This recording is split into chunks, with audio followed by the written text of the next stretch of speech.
चाणक्य कहते हैं, झूठ वही बोलता है जिसे सच का पता होता है, क्योंकि झूठ सुनाने वालों को भले हकीकत का अंदाजा ना हो, लेकिन झूठ बोलने वाला हमेशा सच जानता है। इसीलिए झूठ को पकड़ना भी एक कला है। नमस्कार दोस्तों, आज का यह वीडियो बेहद खास है क्योंकि आज हम एक ऐसी कला सीखने जा रहे हैं जो जीवन में हर कदम पर आपके काम आएगी। झूठ को पकड़ने की कला, और इस कला को सीखना हर उस व्यक्ति के लिए जरूरी है जो अपने जीवन को सच के रास्ते पर ले जाना चाहता है। इस वीडियो में हम जानेंगे कि कैसे आप झूठ को आसानी से पकड़ सकते हैं, किन संकेतों पर ध्यान देना चाहिए और किन सावधानियों को बरतना चाहिए। लेकिन उससे पहले मैं आपको एक कहानी सुनाता हूँ जो चाणक्य और उनके शिष्य चंद्रगुप्त की है।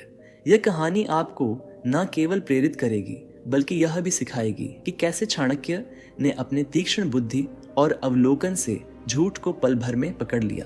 तो इस वीडियो को अंत तक जरूर देखें क्योंकि आज आप कुछ ऐसा सीखने वाले हैं जो आपके जीवन को बदल सकता है। चलिए शुरू करते हैं। एक दिन चंद्रगुप्त अपने गुरु चाणक्य के पास आए। उनके चेहरे पर एक अजीब सी बेचैनी थी, मानो वे कुछ छिपा रहे हों। चाणक्य ने उनकी ओर देखा और शांत स्वर में पूछा, चंद्रगुप्त क्या बात है? तुम्हारा मन आज कुछ उदास क्यों लग रहा है? चंद्रगुप्त ने हंसते हुए जवाब दिया, गुरुदेव कुछ नहीं, बस युद्ध की तैयारियों में व्यस्त था। सब ठीक है, लेकिन उनकी आंखें कुछ और कह रही थीं। चाणक्य ने गौर किया कि चंद्रगुप्त की मुस्कान बनावटी थी और उनकी आवाज में एक हल्का सा कंपन था। चाणक्य ने मुस्कुराते हुए कहा, चंद्रगुप्त तुम मेरे शिष्य हो, तुम्हें मुझसे कुछ छिपाने की आवश्यकता नहीं, बोलो क्या बात है?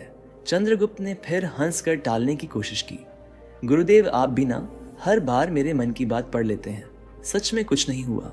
लेकिन चाणक्य को समझने में देर नहीं लगी। उन्होंने 2 मिनट के भीतर चंद्रगुप्त का झूठ पकड़ लिया। चाणक्य ने शांत लेकिन दृढ़ स्वर में कहा, चंद्रगुप्त तुमने जो कहा वह सच नहीं है। तुमने कल रात एक गुप्त बैठक की थी जिसमें तुमने कुछ सैनिकों के साथ मिलकर एक योजना बनाई और वह योजना तुम मुझसे छिपा रहे हो। क्या मैं सही हूं? चंद्रगुप्त स्तब्ध रह गए। उनकी आंखें आश्चर्य से फैल गईं। उन्होंने हिम्मत जुटाकर कहा, गुरुदेव मैंने तो बड़े आत्मविश्वास के साथ झूठ बोला था, आपने इतनी आसानी से कैसे पकड़ लिया? कृपया मुझे यह कला सिखाइए। चाणक्य ने हंसते हुए कहा, मेरे शिष्य, झूठ पकड़ना कोई जादू नहीं बल्कि एक कला है जो अवलोकन, धैर्य और बुद्धि से आती है। आज मैं तुम्हें यह सिखाऊंगा कि कैसे तुम झूठ को पकड़ सकते हो और हकीकत को जान सकते हो। लेकिन पहले मैं तुम्हें एक और कहानी सुनाता हूँ जो तुम्हें इस कला का महत्व समझाएगी। एक छोटा सा गांव था, हरा भरा, शांत और ईमानदार लोगों से भरा हुआ। उसी गांव में एक व्यापारी रहता था। उसका नाम था धर्मदत्त। धर्मदत्त की घी की दुकान पूरे गांव में प्रसिद्ध थी। लोग कहते थे कि उसके यहाँ का घी सबसे शुद्ध होता है, गाय के ताजे दूध से बना, सुगंधित और स्वादिष्ट। धर्मदत्त की दुकान पर हमेशा भीड़ लगी रहती थी। दूर दूर से लोग उसके यहाँ घी खरीदने आते थे। उसका कारोबार खूब फल फूल रहा था। उसके पास धन, नाम और मान शान सब कुछ था। लेकिन मनुष्य का मन बड़ा चंचल होता है। धन मिलने के बाद भी लोभ का नशा उतरा नहीं। समय बीतता गया। धीरे धीरे धर्मदत्त के मन में लोभ जाग उठा।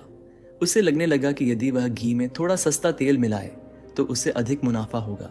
उसकी दुकान तो वैसे भी प्रसिद्ध थी, कोई शक नहीं करेगा।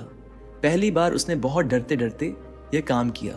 उसे उम्मीद नहीं थी कि लोग इस बात को समझ पाएंगे, लेकिन आश्चर्य, उस दिन भी उसकी सारी घी बिक गई। ना किसी ने घी की गंध पर शक किया, ना रंग पर। यह देखकर उसका विश्वास बढ़ गया। अब वह हर रोज घी में तेल मिलाने लगा। लागत घटी, मुनाफा बढ़ा। उसका वही खाता सोने जैसा चमक उठा। उसने नया मकान बनवाया, दुकान और भी बड़ी कर ली। गांव के मंदिर में दान देना शुरू कर दिया ताकि लोग उसे धर्मात्मा समझे। लेकिन एक बात उसने नहीं समझी, सच्चाई कितनी भी छुपाई जाए एक दिन सामने आ ही जाती है। गांव के कुछ बुजुर्गों ने धीरे धीरे घी की गंध और स्वाद में फर्क महसूस किया।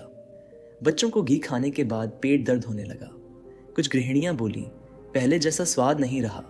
लेकिन कोई साहस कर उसकी शिकायत करने ना गया क्योंकि धर्मदत्त अब बड़ा आदमी बन गया था। पर गांव में एक साधु आया। वह दूर दूर से यात्राएं करता था। जहां भी जाता वहां के मंदिर में रुकता और लोगों के मन की बातें सुनता।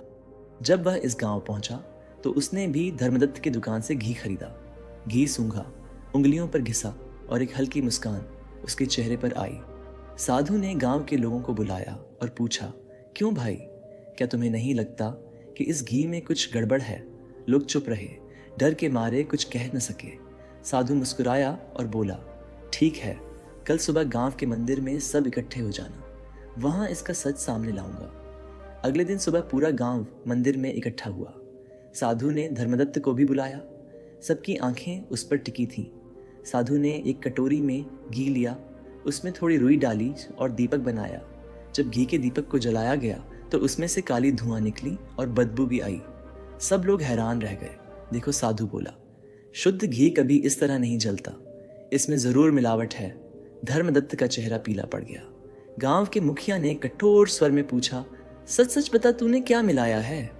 धर्मदत्त ने बहुत कोशिश की झूठ बोलने की भी, लेकिन साधु की तीखी नजरों और गांव वालों की आंखों से बच न सका।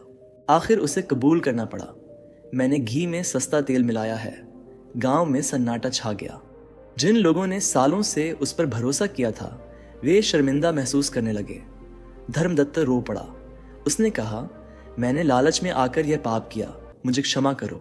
साधु ने शांत स्वर में कहा, देखो भाई, धन कमाना बुरा नहीं है, पर बेईमानी से कमाया गया धन कभी सुख नहीं देता। तूने जो भी दान मंदिर को दिया वह व्यर्थ गया, क्योंकि उसका मूल पाप से भरा था। धर्मदत्त ने सबके सामने वचन दिया, आज से मैं कभी मिलावट नहीं करूंगा। गांव वालों ने भी उसे एक मौका देने का निश्चय किया, लेकिन साथ ही ठान लिया कि अब वे हर वस्तु सावधानी से खरीदेंगे। चंद्रगुप्त, इस कहानी से तुम्हें क्या सीख मिली? सबसे बड़ी सीख यह है कि मनुष्य चाहे कितना भी चालाक हो, सच्चाई को छिपा नहीं सकता। झूठ का पर्दा एक दिन हट ही जाता है। दूसरा, व्यापार में ईमानदारी सबसे बड़ा धन है। जिसने इस सत्य को पकड़ लिया वही सच्चा व्यापारी बनता है। इस कहानी का तीसरा पहलू भी है लोगों की आंखें। यदि एक भी व्यक्ति सजग हो जाए तो वह पूरे गांव की आंखें खोल सकता है, जैसे उस साधु ने किया। इसका अर्थ है कि जब समाज की आंखें बंद हो जाती हैं तो बेईमान लोग पनपते हैं, पर जब जागरूकता आ जाती है तो बेईमानी का अंत हो जाता है। और चंद्रगुप्त, इस साधु ने सिर्फ व्यापारी को नहीं सुधारा, पूरे गांव को सिखाया कि आंखें बंद करने से सच्चाई नहीं छुपती। यदि गांव वाले शुरू में ही सच को पहचान लेते तो घी मिलावट से बच्चों को कष्ट ना होता। इसलिए राज्य चलाते समय या किसी भी पद पर रहते हुए तुम्हें भी सजग रहना होगा। जब कोई दरबारी तुम्हें चापलूसी करे तो उसकी बातों के पीछे छुपे इरादों को देखना। जब कोई सलाह दे तो उसके मन की सच्चाई को पकड़ना। हर शब्द, हर व्यवहार, हर मुस्कान के पीछे का सच समझना। और याद रखना, जो व्यापारी लोभ में पड़ा वह अपनी प्रतिष्ठा खो बैठा। आज भी गांव वाले उसे शक की नजर से देखते हैं। मनुष्य के जीवन में एक बार भरोसा टूट जाए तो दोबारा वह पहले जैसा नहीं बनता।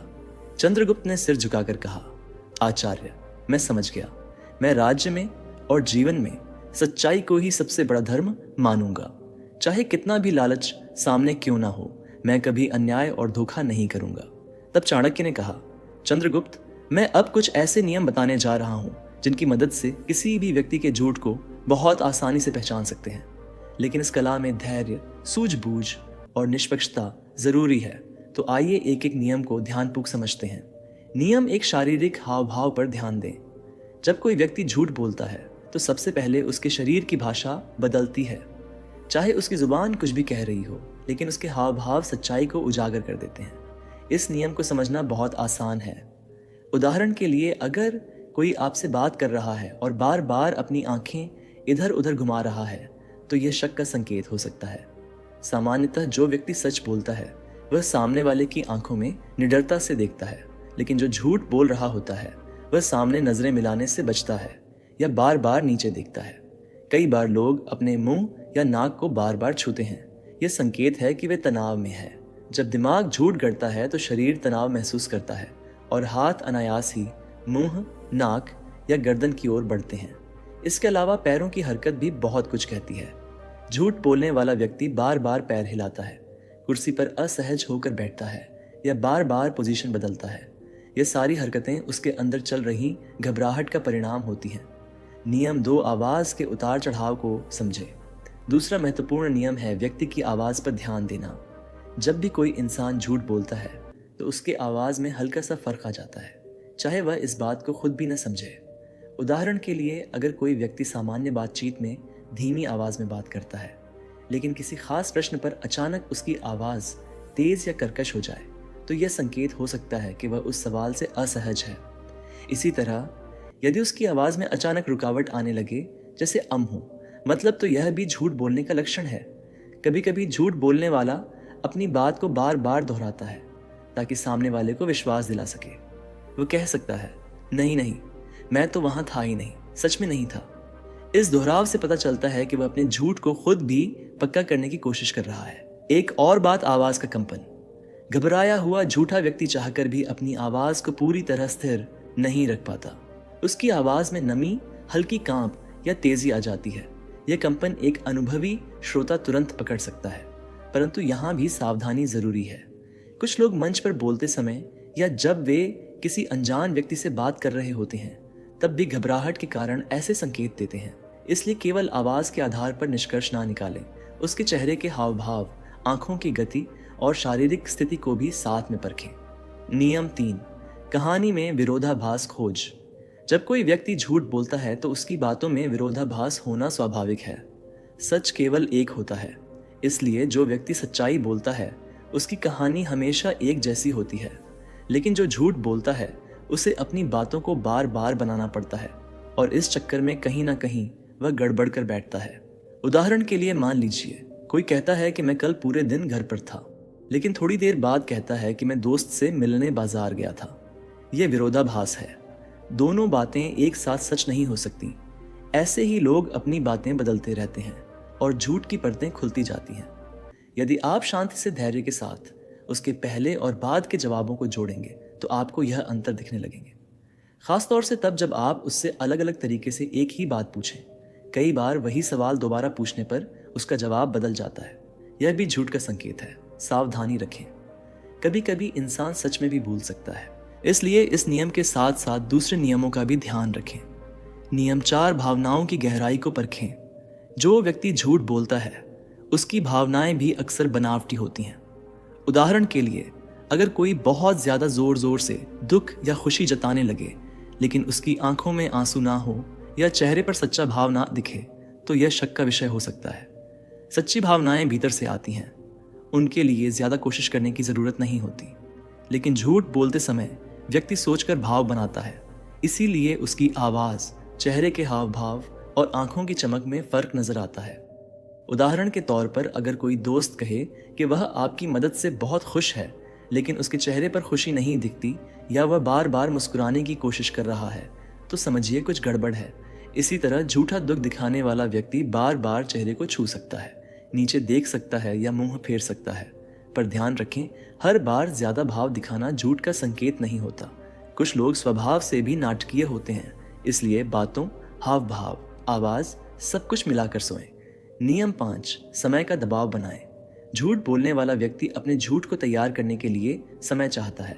अगर आप उस पर अचानक सवालों की बौछार कर दें या त्वरित उत्तर मांगे तो वह घबरा सकता है या रुक रुक कर जवाब देगा। मान लीजिए आप किसी से पूछते हैं, तुम कल रात कहाँ थे, और वह बिना तुरंत जवाब दिए सोचने लगता है या इधर उधर देखने लगता है, तो इसका मतलब है कि वह मन में जवाब गढ़ रहा है। जबकि जो सच बोलता है वह बिना रुके साफ जवाब देता है। इसलिए जब भी आपको किसी पर शक हो, अचानक सवाल करें और तुरंत जवाब मांगे। इससे झूठ बोलने वाले के मन में घबराहट बढ़ेगी और उसके चेहरे व शरीर के हाव भाव बदल जाएंगे। पर सावधानी रखें, कभी कभी इंसान सच बोलते हुए भी सोचने में समय लेता है, जैसे कि अगर सवाल पुराना हो या व्यक्ति थका हुआ हो। इसलिए केवल इस आधार पर निष्कर्ष ना निकालें, बाकी नियमों को भी साथ में देखें। नियम से अतिरिक्त जानकारी पर गौर करें। झूठ बोलने वाला व्यक्ति अपनी बात को विश्वास दिलाने के लिए बहुत सारी अनावश्यक जानकारी भी देता है। वह छोटी छोटी बातें बताने लगता है जो असल सवाल से जुड़ी नहीं होती। उदाहरण के लिए, अगर आप किसी से पूछें, तुम कल कहाँ थे, और वह बोले, मैं मार्केट गया था, वहां एक लाल गाड़ी दिखी, फिर अचानक बारिश भी आ गई, तभी मुझे दोस्त मिला, तो यह जरूरत से ज्यादा विस्तार है। सच बोलने वाला सीधा जवाब देगा, मार्केट गया था। बस ये झूठा व्यक्ति अपनी बात में इतना लच्छेदार मसाला भर देता है कि सुनने वाला उलझ जाए और असली सवाल भूल जाए। यह भी झूठ का संकेत हो सकता है, लेकिन सावधानी यहाँ भी जरूरी है। कुछ लोग स्वभाव से विस्तार में बात करते हैं, इसलिए इस आदत को पहले समझें। जब किसी विशेष विषय पर उसकी बात असामान्य लंबी हो जाए तब सतर्क हो जाए। नियम 7, अपनी प्रवृत्ति पर भरोसा करें। हम सबके अंदर एक स्वाभाविक अनुभूति होती है जिसे अंतर्मन या गट फीलिंग कहते हैं। जब भी कोई झूठ बोलता है तो मन के अंदर से हल्की सी आवाज आती है कि यह बात कुछ ठीक नहीं लगती। इस प्रवृत्ति को नजरअंदाज ना करें। अगर कोई आपकी आंखों में देखकर भी बोले और कहे कि मैं सच बोल रहा हूं, लेकिन आपके मन में संदेह उठे तो इस भावना पर ध्यान दें। आपका अवचेतन मन व्यक्ति के चेहरे, हाव भाव, शब्दों और परिस्थिति से मिले सभी संकेतों को एक साथ जोड़कर यह इशारा देता है। अगर आप इन 7 नियमों को लगातार अपने जीवन में आजमाते रहेंगे तो कुछ ही समय में आप भी असली और नकली बातों में फर्क पहचानना सीख जाएंगे।